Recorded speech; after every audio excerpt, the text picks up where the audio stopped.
One, two, three, four, yo, ada yang baru lagi nih, ya kan? Oke, di awal scene kali ini kita diperlihatkan kelanjutan yang menarik dari chapter kemarin, dimana kita diperlihatkan sang dewa kuno kebajikan sedang berlari dari seseorang yang membuat dewa kuno ini memasang muka cemas dan ketakutan.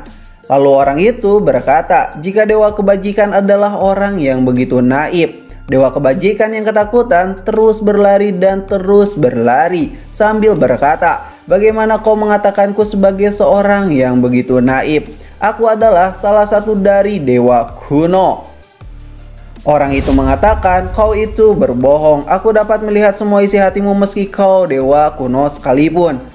Dewa kebajikan yang mendengarkan hal itu langsung terjatuh dari larinya. Di saat dia terjatuh dan berbalik, tiba-tiba sosok itu pun mendekat dan semakin mendekat. Dewa kebajikan yang melihat sosok itu benar-benar ketakutan sampai keringat dingin ia keluarkan semua.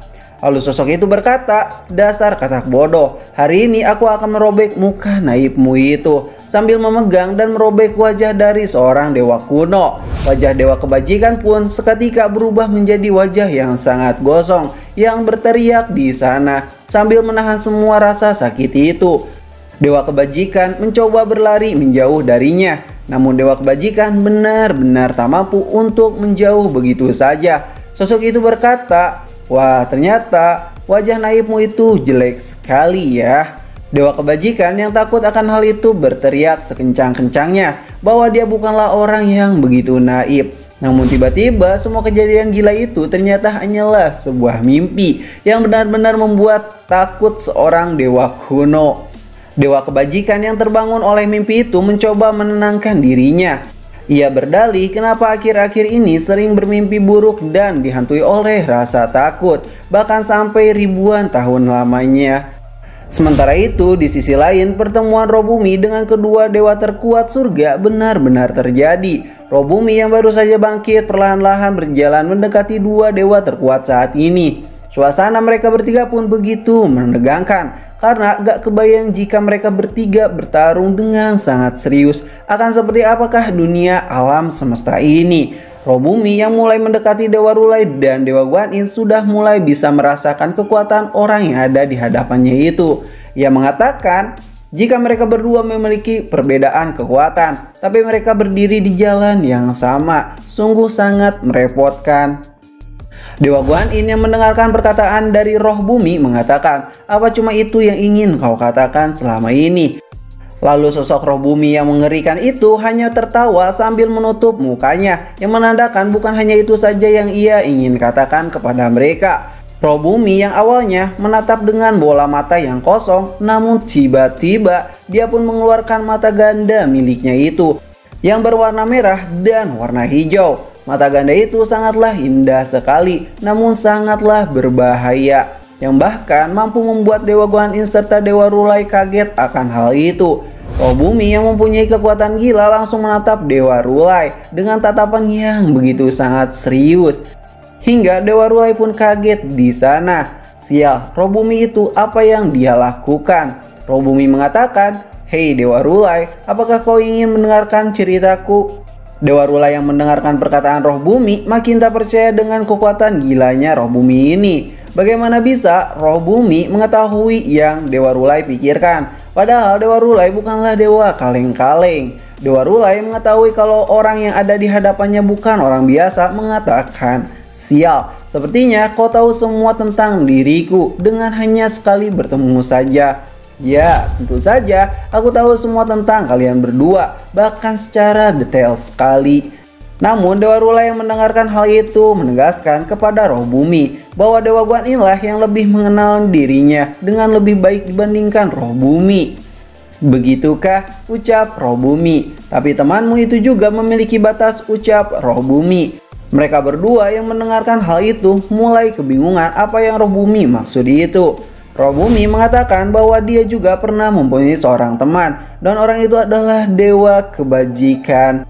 Dewa Rulai yang mendengarkan hal itu tidaklah kaget sama sekali, karena memang Dewa Rulai sedikit merasa ada yang janggal dengan ceritanya itu. Dewa Rula yang kepo mulai menanyakan seperti apa teman yang Roh Bumi maksud dan apa hubungan dengan seorang dewa kebajikan. Roh Bumi yang mendengarkan perkataan Dewa Rulai berkata, jika ini adalah kisah pertemanan dewa dan iblis. Dewa Guan Yin dan Dewa Rulai merasa ada yang aneh, mulai saling tatap-tatapan, yang menandakan mereka harus lebih berhati-hati lagi. Roh Bumi yang melanjutkan ceritanya itu berkata, jika ini adalah kisah seorang penjahat sejati dan seorang yang naib. Di saat mereka berkata seperti itu, tiba-tiba angin di sekitar mereka pun berhembus begitu kencang, diiringi pasir-pasir yang berterbangan, sampai-sampai membuat jarak pandang kedua dewa terkuat di surga menjadi berkurang. Angin kencang ini diciptakan oleh kekuatan dahsyat dari Roh Bumi yang hanya berdiam diri saja. Pusaran angin ini semakin lama semakin kencang dibuatnya, yang membuat Dewa Guan Yin berteriak untuk berhati-hati kepada Dewa Rulai. Karena angin yang berada di hadapan mereka sungguh sangat berbeda dari angin biasanya.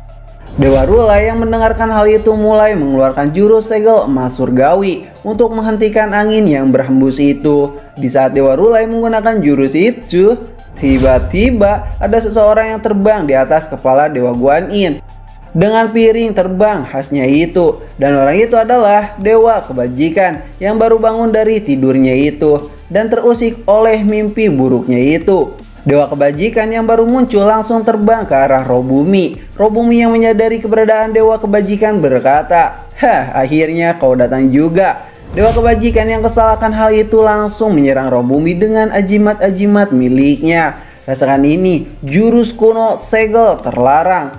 Segel-segel terlarang itu pun berterbaran di depan Roh Bumi. Roh Bumi yang melihat itu hanya bisa santai dan rileks baik. Lalu tiba-tiba Xin pun berpindah jauh ke kediaman Tan Sanzang, di mana Tan Sanzang yang sedang tertidur tertetesi sesuatu yang seperti darah di wajahnya, yang membuat Tan Sanzang membuka kedua matanya itu. Lalu di saat dia membuka matanya itu pun kaget akan sesuatu yang mengerikan yang ada di hadapannya, yang membuat Tan Sanzang berteriak sekencang-kencangnya. "Ah, Yametekudasi!" Anyim, kurang lebih seperti itu. Dewa Yuta yang baru saja akan bersih-bersih depan rumah Tan Sanzang langsung kembali berlari ke kamar Tan Sanzang dengan sangat tergesa-gesa karena dia ingin menginformasikan sesuatu hal yang gila, bahwa sesuatu yang gila terjadi di luar sana. "Sial, ada apa Dewa Yuta? Aku baru bangun dari mimpi burukku. Kau datang memberikan berita buruk pula. Bah, sue, ucap Tan Sanzang yang garuk-garuk kepala. Dewa Yuta yang merasakan Tan Sanzang tak percaya akan hal itu langsung menariknya dan langsung membukakan jendela kamarnya itu dan menyuruh Tan Sanzang untuk melihat dengan kedua matanya itu. Tan Sanzang yang melihat kejadian gila itu hanya bisa terpaku saat melihatnya, seolah-olah tak percaya akan hal itu. Karena semua rumah Tan Sanzang berpindah ke tengah-tengah tumbukan gurun pasir yang jauh bermil-mil dari tempat rumahnya itu berasal. Sial, kenapa ini bisa seperti ini, Yuta? Entahlah, aku juga tidak tahu akan hal itu. Dan chapter kali ini pun berakhir di sini. Terima kasih sudah nonton channel ini. Like aja jika kalian suka, dislike aja jika kalian tidak suka. Kami ceritain pamit dan sampai jumpa di next video. Bye bye.